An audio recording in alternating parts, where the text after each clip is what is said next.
உலகத்துல எத்தனையோ வினோதமான மற்றும் விசித்திரமான புத்தகங்கள் இருக்கு.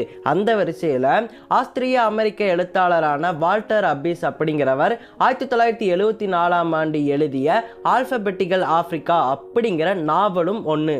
ஆப்பிரிக்காவில் சுற்றுப்பயணம் மேற்கொள்ளக்கூடிய ஒருவரின் கதைகளின் தொகுப்பு தான் இந்த நாவலுடைய கதை.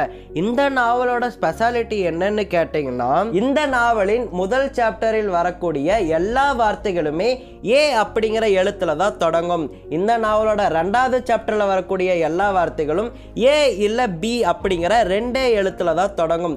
சாப்டர் 3ல ஏ அல்லது பி அல்லது சி இந்த 3 எழுத்துக்கள் தான் முதல் வார்த்தையா தொடங்கும். இப்படியாக ஒவ்வொரு சாப்டர் அதிகரிக்க ஆல்பபெட்டிக்கல் ஆர்டர்ல அடுத்து வரக்கூடிய லெட்டரை ஆட் பண்ணி அந்த சாப்டர்ல ஒவ்வொரு வார்த்தையுடைய முதல் எழுத்தா அந்த எழுத்தை சேர்த்துக்கிட்டே போயிருக்காரு. இந்த மாதிரி A to Z வரைக்குமே அந்த நாவல்ல இவர் இப்படி எழுதி வித்தியாசமான நாவலா அந்த நாவலை உருவாக்கி இருக்காரு.